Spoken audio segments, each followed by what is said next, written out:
A young woman was driving her van when it suddenly stalled in the middle of nowhere. The only sign of help was a dilapidated garage ahead. Inside, someone was working. Was it her last hope, or just another dead end? She took a deep breath, knowing her life was about to change. Hello, everyone. Welcome to Revealed Stories. Today, I am excited to share a new story with you. Let's get started. The engine gave a final wheeze and fell silent.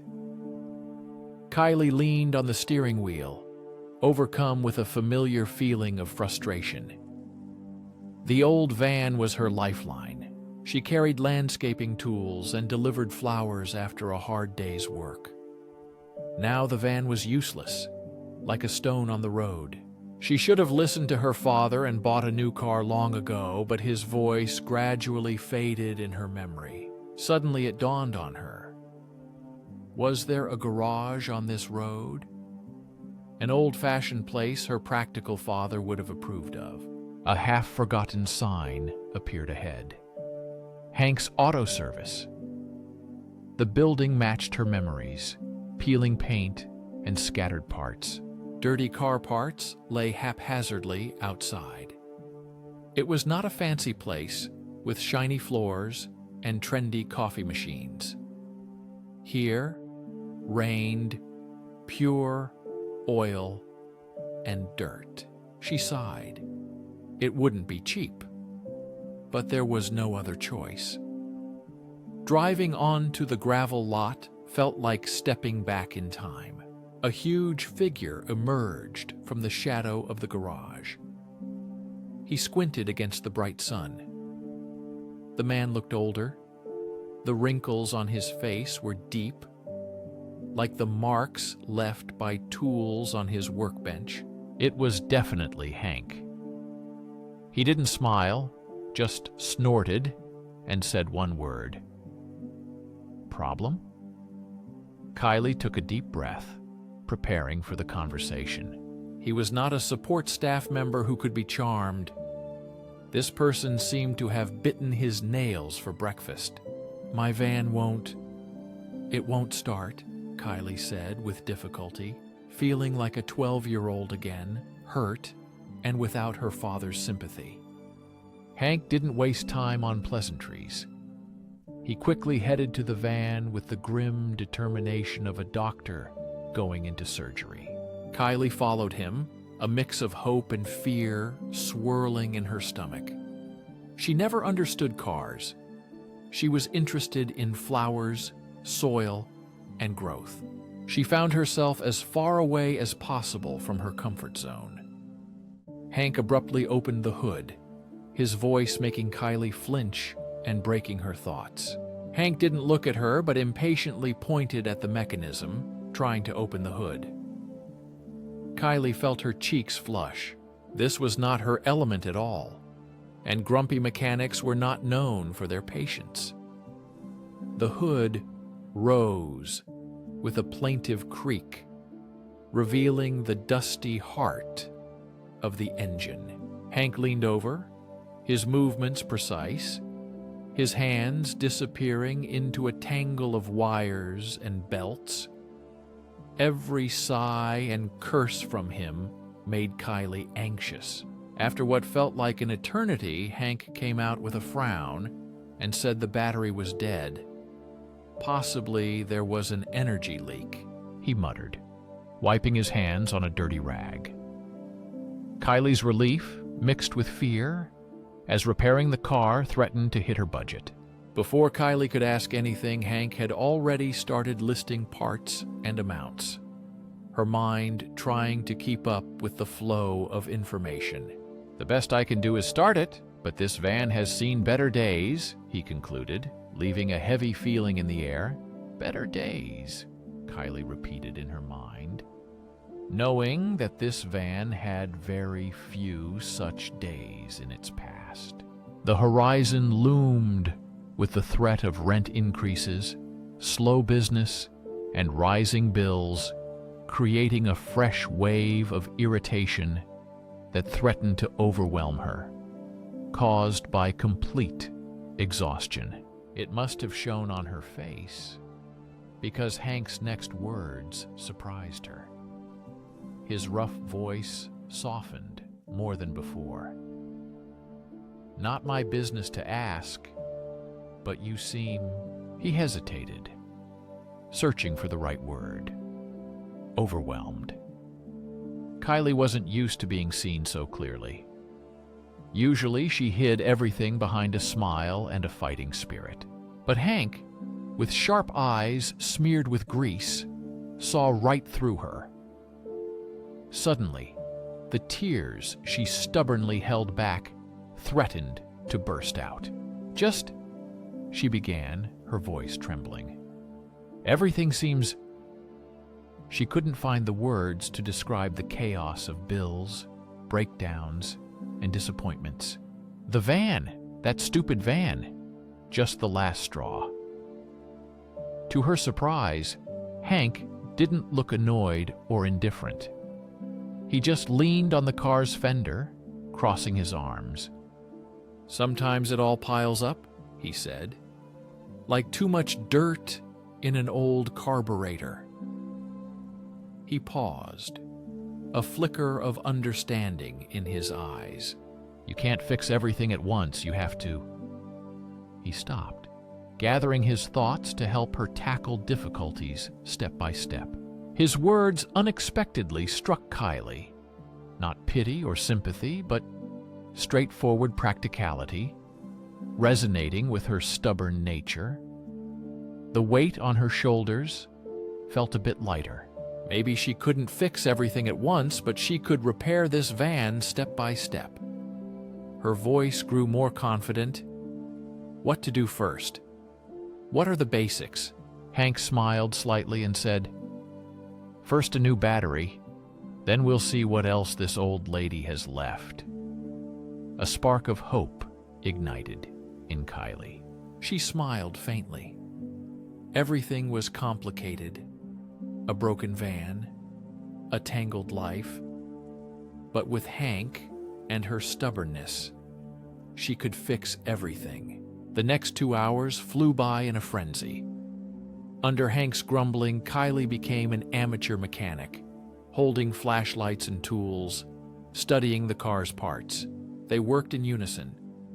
Hank diagnosed, Kylie fixed knocks and clicks, noting every step forward. The work was hard, but cleared her mind. Her worries receded as she focused on the repair, forgetting problems and pain in her soul. This was her path to recovery. She was searching for new strength in her muscles. But this time, landscaping skills didn't matter. Between the fuss and awkward pauses, unexpected conversations arose. Hank grumbled about new car designs and modern computerized devices that couldn't be fixed with a hammer, and strong cursing. He recalled long-past drag races, hinting at wilder years of his youth beneath his rough exterior. Kylie, in turn, shared fragments of her life. A landscaping business that barely covered expenses and a dream to start flower delivery. Unexpected laughter echoed in the garage as she recounted the failed attempt to dye a client's poodle pink. "Flowers? I've never understood them," Hank muttered. But there was respect in his voice as Kylie described her plans. He lived in a world of oil and metal, but understood hard work, determination, and the relentless desire to create something with his own hands. A new battery brought the van to life, and Kylie beamed with happiness watching the result of her labor. Relief and pride washed over her. Hank, as always, barely smiled, simply stating that it was enough to get to the right place for now. The bill payment was painful, but unexpectedly fair. Instead, she got something else and began, hesitantly choosing her words, to ask about other problems burdening the system, about more serious breakdowns. Her voice faded. She understood she couldn't afford a major repair. But the thought of the van breaking down again was terrifying. Hank shrugged, wiping his dirty palm on his forehead, and said problems needed to be tackled one at a time. If she came back next week, they could dig deeper. His face softened a bit. He admitted he had time, not much work, and after a pause, said she was pretty good with a wrench. It was the closest thing to a compliment she could get from Hank. A warm feeling spread through her body, not only from the physical work, but also from the unexpected approval. Throughout the week, a spark of hope lit up in Kylie's eyes. I can do this, right? She thought. Maybe she should bring some coffee? A slight smile cut across Hank's wrinkled face. You have to be strong, he muttered. Sarah left Hank's garage feeling lighter. Her problems, rent, bills, business, still remained, but no longer seemed so impossible. Today, she didn't just fix the van. She found strength within herself and connected with Hank, the grumpiest mechanic in town. She had no plan, but she had a goal. A week passed, then the second, then the third. Tuesdays at Hank's became part of Kylie's routine, an island amid busyness and work. She would come by after her landscape design job, bringing greasy food and strong coffee. The radio played old rock that Hank supposedly hated. They worked great together. Kylie's sharp eye and unconventional thinking sometimes even surprised Hank. He didn't admit it, but respect grew. Kylie became his apprentice, learning to diagnose faults with his help and gaining new skills in the garage. You could tell the condition of the vehicle by the engine sound. The van improved under their care, but was far from perfect, showing its age and troubles. He was reliable, like Kylie, a bit clumsy, still figuring out life, but growing stronger every day. One afternoon, a new voice cut through the usual noise of the workshop.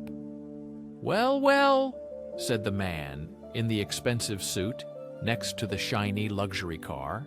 Hank came out, his usual frown replaced by alertness. "Don Carter," he muttered irritably. Kylie climbed out from under the van, wiping her dirty hands on her overalls. Don Carter turned out to be Hank's enemy, a slick businessman with a chain of luxury car dealerships. He wanted to buy Hank's garage, but Hank refused to sell. The air tensed when Hank firmly said no. Carter looked at Kylie appraisingly, her dirty overalls and tousled ponytail. "Hank, things must be going badly," he added maliciously. Kylie forced herself to straighten up. "I'm just helping," she replied firmly, showing no doubt. She said it clearly and distinctly. "And I know a thing or two about machines." Carter's deceitful smile vanished when genuine pride appeared on Hank's face. Among the tools and mechanisms, Kylie realized she was in her place, despite the opinions of people like Carter. Don Carter left, leaving empty promises of easy money. Hank shook his head, muttering about the relentless advance of chain stores and smooth-talking businessmen. "Are you okay?" she asked, meaning more than just that argument. Hank grumbled that he didn't like change, that he used to fix cars and give honest prices. He gestured toward the world beyond the garage doors, where shiny stores promise quick repairs and instant satisfaction. Kylie confidently said he did good work. "They may be flashy, but they don't know cars like you do," she said. Hank looked at her for a long time and finally said, Sometimes I forget you have a good head on your shoulders. For a man who loves flowers. That was the highest praise Kylie could imagine from Hank. They spent the rest of the day fixing the carburetor together. Silence was filled with cozy mutual understanding. Before leaving, Kylie made a decision. The next week, when Hank was tinkering under the hood of a classic Mustang, she approached. She was carrying not dirty takeout food, but an old notebook. "I have an idea," she said, opening the notebook with rough sketches and notes. It was her dream of a flower delivery van, but redesigned. The design included a foldable workbench and storage shelves to make the most of the space. She even found parts in the junkyard that could work with a bit of ingenuity and hard work. Hank looked at the sketches, his expression unreadable. "What the hell is this?" he barked. "A flower shop on wheels?" "Something like that," she replied with a determined smile. "But more, roadside assistance with an ecological focus. Oil changes, minor repairs, and flower delivery," she explained. "For those who appreciate both practicality and beauty." A slow smile appeared on Hank's face. It was an idea he might like. The transformation was unexpected, like a cactus blooming in the middle of winter. He said it might be a crazy idea, but the work had to begin. The days promised to be long, muscles ached, and there were more problems than they could imagine. But they were ready for the challenges. Kylie's flowers had a light, oily sheen, and Hank's hall gained several new plants, creating coziness and life. Standing among the tools, with the setting sun, they felt the possibility. It wasn't about trendy stores or loud promises. It was about hard work, problem solving, and quiet pride in creating something real that you love. If you enjoyed this story, like and subscribe to the channel to see more stories like this. Write one word in the comments about what feelings this story evoked in you, and be sure to watch the video currently on the screen.